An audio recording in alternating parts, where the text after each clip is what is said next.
કે બારે જા ધામ ગાદી પરથી મતલબ શું સેવા થાય છે, શું લાભ મળે છે લોકોને, એવું મારે કહેવાની જરૂર નહીં. તમે બધા અનુભવ કર્યો છે શું લાભ મળે છે જીવનમાં. જો લાભ ના મળતો હોત ને તો આ સમયગાળો એવો છે કોઈને 5 મિનિટ ટાઈમ નહીં. તો કંઈક નો કંઈક લાભ છે અહીંયા, કંઈક નો કંઈક સુખ છુપાયેલું છે, કંઈક નો કંઈક આનંદ મળે છે તમને અહીંયા આવવાથી. એટલે દર રવિવાર આપે રૂપે ખેંચાઈ ના આવો છો. ભલે રામ, હું નહીં બોલાવતી, તમે આવો છો. પણ હું કોને બોલાવીશ કે જેને ખરેખરમાં આવવું છે, જેને ખરેખરમાં આવવું છે પણ કંઈક ને કંઈક મજબૂરી છે, તેને હું ઘેર સપનામાં જઈને બોલાવવા આવીશ કે દીકરી હેડ આવતા રવિવાર હું બેઠી છું, કે હેડ દીકરા હું માતા બેઠી છું. તે મને યાદ કરીને જો હું સપનામાં આવી. કેટલા લોકોને આવી? જો બધા બહુ છે. બધા બહુ છે, અનેક વાર ને અનેક વાર.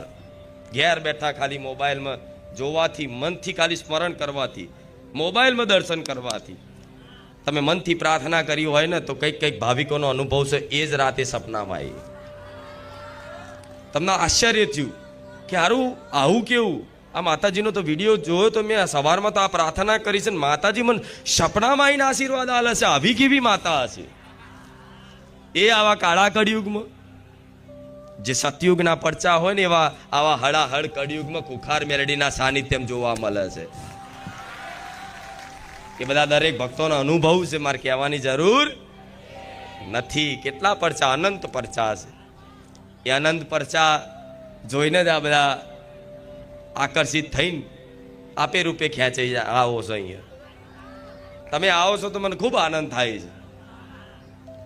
પણ કંઈક ને કંઈક તમારી જીવનમાં કંઈક ને કંઈક ખોટ જશે, કંઈક ને કંઈક વાતે તમે દુઃખી હશો, ત્યારે જ બધા ભેગા થાવશો ને. સુખમાં તો કોણ માતા ને કોણ ભગવાન? માતા ભગવાનને ગારો બોલે માણસો એવા છે જગતમાં. આ તો કંઈક નું કંઈક જીવનમાં દુઃખ છે ને, અને દુઃખ એવું છે કે તમારથી દૂર થાય એમ નથી. બળ કરીને થાકી ગયા, બુદ્ધિ વાપરીને થાકી ગયા, છતાંય કોઈ ફેરફાર નહીં થતો ને જીવનમાં. એટલે માતાજીને ભગવાન હોંભર્યા છે કે હવે કંઈક હોંભર તો સારું છે. કોઈ માતા ભગવાન અમારું. હા, શું ખોટું? હા, તો કેટલાને એવો વિશ્વાસ છે કઈ માતા દરેક ભક્તોનું સાંભળે છે? બધાય. રામ. હા, કે અહીંયા વારેજા ધામમાં દરેક ભક્તોનું, સોલંકી પેઢીની બહુચર મેલડી એ દરેક ભક્તિની વાત સાંભળે છે. એવો વિશ્વાસ થયો ને? વિશ્વાસ થયો તો સામે એવો વિશ્વાસ મેં કરાયો છે. કંઈક ને કંઈક નાનો મોટો પરચો આપીને, કંઈક ને કંઈક નાનો મોટો અનુભવ કરાવી અને તમને તમારો વિશ્વાસ જીત્યો મેં. વિશ્વાસ કંઈ મેં કોઈ જાદુ બતાવીને, કોઈ હાથમાંથી કંકુ કાઢીને, કોઈ ચમત્કાર પ્રદર્શિત કરીને મેં તમારો વિશ્વાસ નહીં જીત્યો.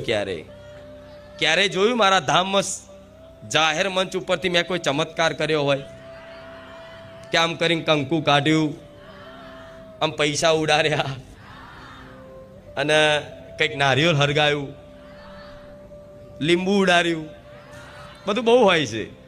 કોઈ વાર જોયું તમે? નહીં જોયું, ક્યારે જોવાય નહીં મળે. કેમ કે મારા કોઈ ચમત્કાર કરવાની જરૂરત જ નથી. કેમ? પ્રમાણ એના હાલવાનું હોય. પ્રમાણ કોને આપવાનું પડે? સામેથી કોને આપવું પડે?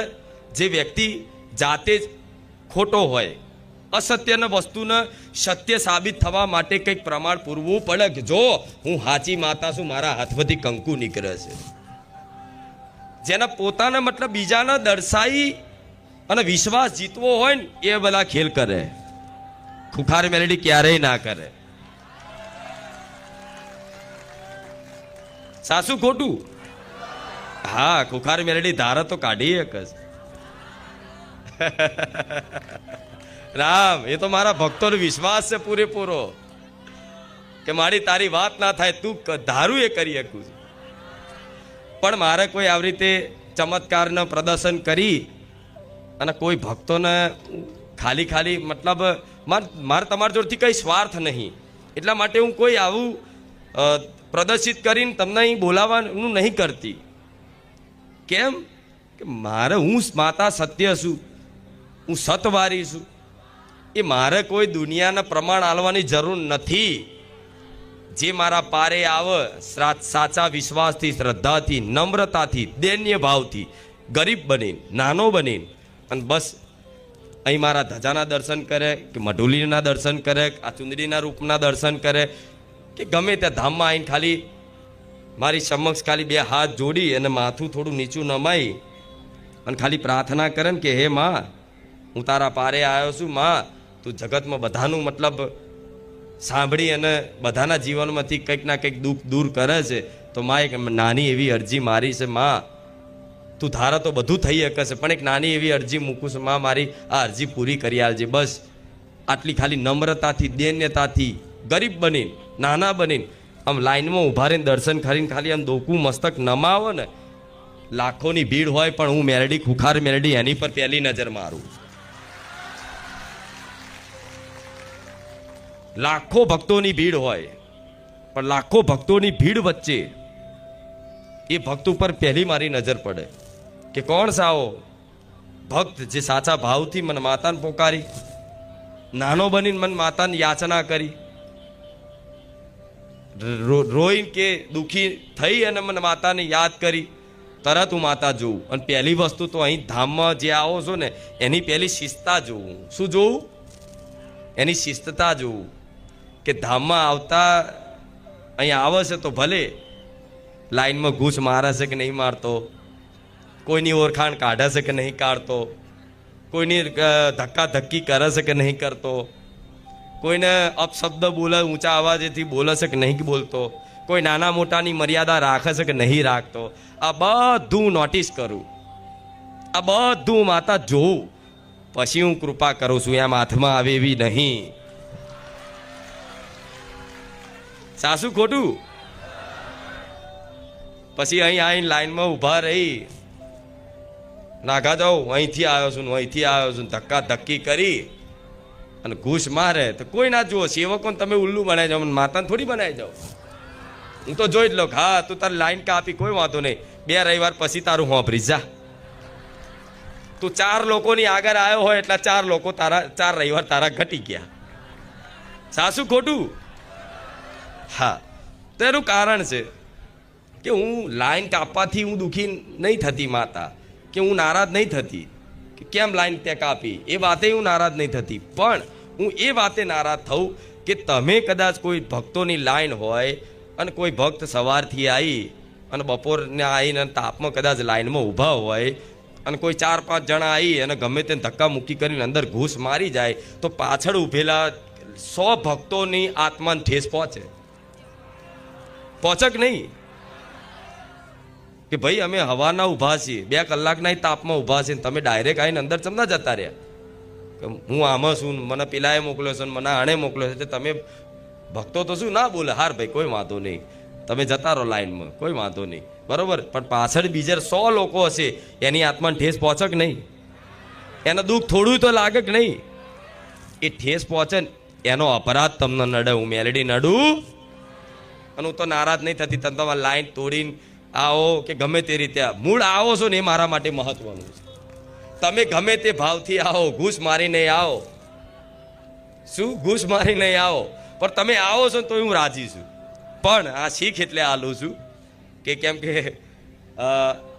સવારથી લઈને સાંજ સુધી 4-5 લાઈનો થાય છે.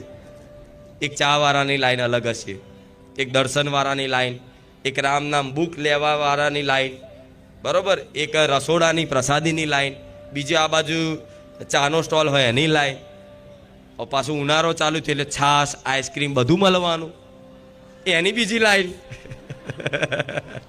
અહીં મારે જ્યાં ધામમાં જે નવા આવતા હશે ને પહેલાં તો એ તો એવું કહેશે કે ભાઈ લાઈનમાં ઊભા થઈ જાવ, તો લાઈનમાં ઊભા રહી જાય. અડધે પહોંચ્યા પછી એને ખબર પડે કે આ તો ચાની લાઈન છે, દર્શનની પેલી બાજુ છે. 4 જણને પૂછે કે ભાઈ આ લાઈન ચો જાય છે, તો જોવું પડે ખારું આ તો આમ હાપની જેમ છે પેલી બાજુ જોવું પડશે. થાય છે કે નહીં આવું? પણ એમાં મારો દોષ નહીં હો, હું શું કરું કહો? આવો હું જેટલી વ્યવસ્થા થાય એટલી તો કરી આલું છું ને. પણ આવું થાય છે. લાઈનમાં ઊભા હોય ધારો કે રામ નામની ચોપડી લેવા માટે, અને લાઈનમાં ઊભા રહેતા ચમની લાઈન બદલાઈ જાય અને ચાની લાઈનમાં ઘૂસી જાય. અરે ભાઈ અહીં ચમના આવ્યા હતા કે ભાઈ હું અહીંયા ઊભો તો લાઈન ચારે જતી રહી, ખબર જ ના પડી. તો વિચારો. અને નવા આવનારો તો જોવો છે કે લાઈન છે એની આટલી બધી. સારું એવું શું હોય વહેંચે છે કશું? આ શેની લાઈન છે? તો જોવા વાળા તો જુઓ 1 2 3 4 5 6 7 આટલી 7 લાઈનો થાય છે એની. એ જોવા વાળાની બુદ્ધિ ચકરાઈ જાય, ફરી જાય. સારું અહીં તો ખબર જ નહીં પડતી, સબનું ચાલે છે બધું. પણ જેવું ચાલે છે એવું, પણ સારું અને આનંદ ભર્યું વાતાવરણ રહે એવું ચાલે છે. સાસુ ખોટું? આનંદ છે ને? હા. તો મારા ભક્તોને એક શીખ આલું છું કે તમે અહીંયા આવો તો ભીડ બહુ હોય ને, બહુ ભીડ હોય ને, બહુ તાપ હોય ને, તો જરૂરી નહીં કે મઢુલીમ જઈ અને તાપમાં બેઠીને ધક્કા મૂકી કરીને મારી આગળ દર્શન કરો તો તમારા દર્શન ફળશે, તો જ તમારી વાત હોંભરીશ. બહુ ભીડ હોય તો દૂરથી દર્શન કરશો ને તો હું ખુખાર મેળડી હોંભરી લઉં છું. ઘેર બેઠા જો લોકોની અરજી, ભક્તોની અરજી ઘેર બેઠા મોબાઈલમાં જોવાથી સાંભળી લેતી હોય, એની અરજી પૂરી કરી દેતી હોય 12 કલાકમાં. એવા અનુભવ છે, કલાકમાં પરચા મળી ગયા છે અહીં વિદેશો સુધીના. બરોબર? તો તમે ઘેર બેઠા મને યાદ કરો છો, તો ઘેર બેઠેલાની ભક્તિની પ્રાર્થના સાંભળી લેતી હોય તો તમે અહીં મારા ધામમાં પગ મૂકીને મને યાદ કરો છો. ખૂણામાં ગમે ત્યાં બેહો તો હું તમારી બાજુ જોતી હોઈશ ને, તમારી વાત સાંભળતી હોઈશ ને. પણ ના, અમુકને તો એવું કે ના મારે તો આગળ જ જવાનું, ધક્કા મુક્કી કરીને આગળ જ જવાનું. તમારે બહુ એવું દર્શન શાંતિથી કરવા હોય તો આડા દાડે આવીને કરો. આડા દાડાઓ મંગળવાર, બુધવાર, ગુરુવાર, જ્યારે શાંતિથી તમને 10 મિનિટ ને 20 મિનિટ બેહવું હોય ને તો એ બેહજો. તમારે ચા પીવી હશે ને તો ખાલી મનથી કહેજો કે માડી ચા પીવડાય ને, જો કોકના મનમાં વસીને તમારી હાથર ચા લાઈન લાયા હું તો મેલડી નહીં.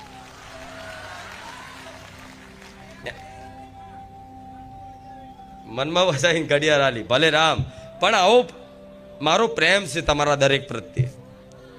તમે જેટલું મન ચાહો છો ને એટલું હું માતાએ તમને સામે ચાહું છું. એટલે કહું છું કેમ કે ઉનાળો આવ્યો, તાપ આવશે, તમે તપશો તો મને માતાને તાપ લાગશે. તમને ગરમી લાગવાની તો મને માતા નહીં લાગે? કહો હા શું ખોટું? એટલે હવે ઉનાળામાં તો ટાઈમ થોડો હવે 7 વાગ્યા સુધી મારો આગમનનો રહેશે, કેમ કે તાપ હોય અને ગરમીના કારણે બધું જોવું પડે કે નહીં. હા, એટલે થોડું મતલબ હવે જે પહેલાં 6 વાગે એન્ટ્રી થતી તો હવે 6:45-7 વાગે થશે. તો એ વાત યાદ રાખી અને તમે તમારે શાંતિથી 5 વાગે અહીં આવશો ને તોય વાંધો નહીં. પણ બપોરે આવો ધગધગતો તાપ હોય, 45 ડિગ્રી સુધીનો તાપ જતો હોય, બરાબર? તો મતલબ તમારું રક્ષણ કરવું મારી જવાબદારી. અને હું તો સેવા મારા ધામમાંથી જેટલી થશે એટલી કરાવડાવી. મારા આશીર્વાદથી ક્યારેય કોઈ તકલીફ નહીં પડવા દીધી. પણ તમે જાતે નાના દીકરાઓ લઈને આવતા હોય, કોઈ ઉંમરલાયક વડીલ વૃદ્ધ હોય, તેમને ખાસ ધ્યાન રાખવાનું. આગળ બેસી જાઓ છો તમારો ભાવ છે, પણ 12 વાગ્યાના તાપમાં બેસી જાય બેહવા હતા મને ચિંતા થાય છે. બોલો હા શું ખોટું? 12 વાગ્યાના અને અમુક તો 12 વાગ્યાના બેહક રાતે 12 વાગે ઊભું થવાનું. ભલે પણ કોઈમાં તમારી આ શ્રદ્ધા છે, તમારો વિશ્વાસ છે, અને આ વિશ્વાસ આ શ્રદ્ધાથી તમે અહીં આવો છો, બેહો છો, આટલું તપ કરો છો, તો શું હું તમને તમારી પર કૃપા નહીં રાખું? વિશેષ કૃપા રાખી, વિશેષ. પણ આવા સૂચનાઓ બધા સેવકો આલે એની જગ્યાએ હું તમને આપી દઉં કે આ બધી બાબતોનું ધ્યાન રાખજો. બીજી વસ્તુ લાઈનનું કીધું. ત્રીજી વસ્તુ ફરી એક વખત કહું છું, ધામમાં જાઓ તો ધામની પવિત્રતા, શોભા, ગરિમા જાળવવાની જવાબદારી કોની? એ ભક્તોની જવાબદારી બને. કોની બને? ભક્તોની, સેવકોની. બરોબર છે? તો તમે જાતે પોતે જ એક વ્યક્તિ હોય એ જાતે જ પોતાની જવાબદારી નિભાવો તો આખું આયોજન બહુ સરસ રીતે થાય કે નહીં? હા, તો એના માટે કચરો જ્યાં ત્યાં નહીં નાખો. ક્યાંક કચરો પડેલો દેખાય તો તમારે જાતે વેણી લેવાનો. આ બધું કરશો તો મારી કંઈક કૃપા મળશે. હું તમને કચરો વરાવતી નથી. હું તમને એવું નહીં કહેતી કે તમે હાવેણો લઈને મારા ધામમાં કચરો વારો, કચરો વેણો. પણ ના, માતાજીનું ધામ છે અને તમારા પોતાનું ધામ છે, માનો છો ને? તો આપણે પોતાના ઘરમાં કચરો પડેલો રવા દઈએ ખરા? હા, શું ખોટું? કચરો પડેલો હોય તો શું કે લાવો હાવેણી વાલ લઉં, કોકનું કોક સારું અચાનક મહેમાન આવી જાય છે, ચેવો ભટવેડો પડ્યો છે કે એવું કે ને, કે કોકનું કોક મહેમાન આવી જશે, લાવો કચરા પોતું કરી લેવા દે, કે બહુ કચરો પડ્યો છે. કેમ કે તમને એવું છે કે મહેમાન કોઈ આવશે અને આ રીતે ઘેર કચરો પડેલો હશે તો મતલબ એ શું વિચાર છે? એમને ગમશે નહીં, એમને આવવાનું ગમશે નહીં, એવું થાય ને બધાને. હા, તો અહીં કયા કયા રૂપમાં કયા કયા દેવી દેવતાઓ, કયા કયા ભગવાન કયું રૂપ લઈને આવે છે તમને ખબર નથી. આ સત્ય વાત છે.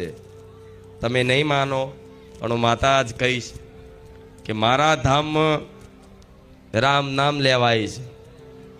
મારા રામચંદ્ર ભગવાન બિરાજમાન છે, અખિલ બ્રહ્માના નાથ છે.